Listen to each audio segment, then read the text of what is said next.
राधे राधे दोस्तों। सिकंदर उस जल की तलाश में था जिसे पीने से मानव अमर हो जाता है। दुनिया भर को जीतने के जो उसने प्रयास किए वह अमृत की तलाश के लिए ही थे। काफी दिनों तक देश दुनिया में भटकने के पश्चात आखिरकार सिकंदर ने वह जगह पा ही ली जहां उसे अमृत की प्राप्ति होती। वह उस गुफा में प्रवेश कर गया जहां अमृत का झरना था। वह आनंदित हो गया। जन्म जन्म की इच्छा पूरी होने का क्षण आ गया। उसके सामने ही अमृत जल कल कल करके बह रहा था।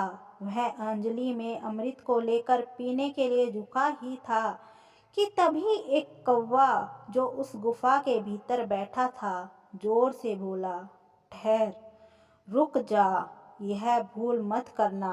सिकंदर ने कोए की तरफ देखा। बड़ी दुर्गति की अवस्था में था वह कौवा। पंख झड़ गए थे, पंजे गिर गए थे, अंधा भी हो गया था। वह कंकाल मात्र ही शेष रह गया था। सिकंदर ने कहा, तू रोकने वाला कौन? कौवे ने उत्तर दिया, मेरी कहानी सुन लो।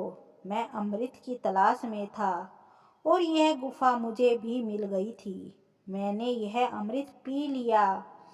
अब मैं मर नहीं सकता, पर मैं अब मरना चाहता हूँ। देख लो मेरी हालत, अंधा हो गया हूँ, पंख झड़ गए हैं, उड़ नहीं सकता, पैर गल चुके हैं। एक बार मेरी ओर देख लो, फिर उसके बाद यदि तुम्हारी इच्छा हो तो अवश्य अमृत पी लेना। देखो, अब मैं चिल्ला रहा हूँ, चीख रहा हूँ कि कोई मुझे मार डाले, लेकिन मुझे मारा भी नहीं जा सकता।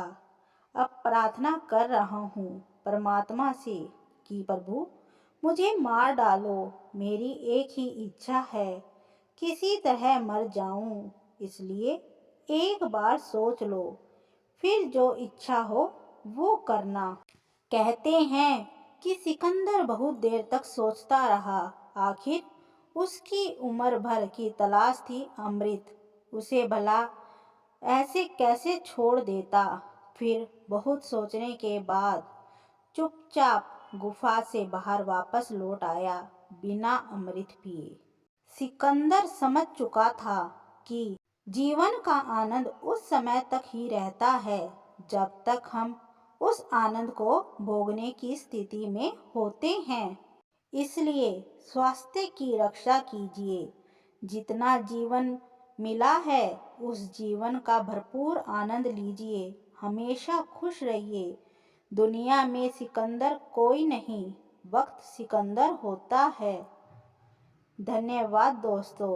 अगर आपको यह वीडियो अच्छी लगी हो तो हमारे चैनल को सब्सक्राइब कीजिए, लाइक कीजिए, शेयर कीजिए।